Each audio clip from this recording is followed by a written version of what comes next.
Hi guys, so today we're doing a demo on how you can create an asymmetrical tube top pattern. Starting with the measurements, so first up you will need your upper bust circumference. Then you want to measure from your upper bust to your waist, which should be just above or where your navel is. Third measurement is the upper bust to the desired length of that asymmetrical or slanted side. And the last measurement you will need is your waist circumference. So now that we have that, we can jump into the tutorial. The first thing we want to do is draw a line at the very top, and that's going to be a starting point. So I'm just drawing a line here. And then from that point, I'm going to measure an inch down. So I'm going to use my French curve and do that. So I'm just going to measure about an inch down. So I'm going to measure or mark here. If you don't have a French curve, you can use a tape measure to get that measurement instead. So I'm just drawing a parallel line. So this is going to be like our starting point, but this is going to be our upper bust point. So I'm just going to measure or write UB for upper bust.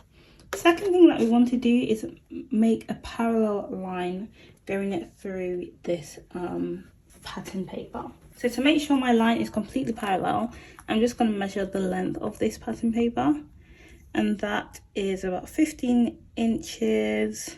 So I'm going to mark 7.5, which is 15 divided by 2, and that's going to be where our middle or central point is. So I'm just going to connect those dots now to make sure that that line is symmetrical going down. And granted, I would recommend like elongating this line as much as possible, so going all the way down with it. I'm just being slightly lazy. Okay, that should be enough. So the next thing we want to measure on from this central point is, so from this upper bust line, we want to measure down the length from our upper bust to our waist. So that for me is 12 inches. So I'm going to mark that down here. And then what I'm going to do from my upper bust point on the other side, so on this side I'm going to again mark the 12 inches, that is my upper bust to my waist. On the other side I'm marking down the desired length of the asymmetrical side. So that for me is about 18 inches. So I'm just going to plot that point and mark that here. What we need to do now is figure out the width that our top is going to be. So for the top of the top, so from our upper bust point, we need to know what our upper bust circumference is, and we need to divide that by 4. So let's say my upper bust circumference is 28. If I divide that by 4, that is going to give me 7. So I'm marking 7 on one side and 7 on the other side. Then what I'm going to do, I'm going to go down to my waist point and I'm going to repeat the same thing. So my waist circumference is, let's say 26. So if I divide that by 4, that is going to give me 6.5. So I'm marking out 6.5 here on one side and 6.5 on the other side. I'm just going to go back into these points and add 1/2 inch seam allowance on all of those sides. Then what I'm going to do is connect the dots. So I'm connecting our upper bust point to our waist point.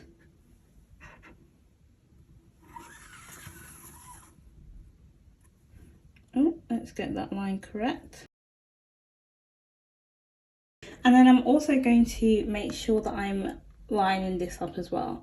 So for this, instead of stopping at the waist, I'm stopping at the length that we want this top to be. So I'm just going to kind of gauge with my French curve the point that I need to start at and where I need to end at, and just making sure that it passes through this waist point or marking that we've made here. So lining it up, and I'm going all the way down to this point. Mind you, at the moment, all of these measurements do have seam allowance. I'm just going to mark on here for clarity so it's quite clear to see exactly what we're working with. Now we need to connect the dots. So I'm going to connect this point with this point here, and I'm just lining up my French curve to do that.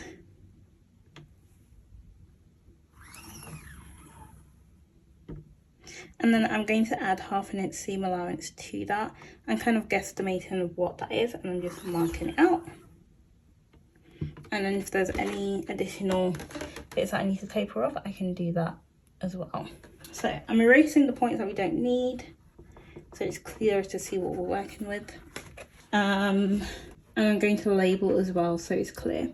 So this is our seam, this is our upper bust line, as we've mentioned. This point is going to be our seam allowance, and this is our cutting line. You can mark it if you want to, cutting line, seam allowance if you need to. I'm labeling it backwards, but it is what it is. Size small, and then we cut 2. So you cut 2 pieces, and these pieces would be facing each other. So one would be cut on the front, one would be cut on the back, so that when you're putting it together, it looks the way we want it to. This is what the top came up looking like. If you want to see how we made it, then make sure you check out this video next. See you over there. Bye guys.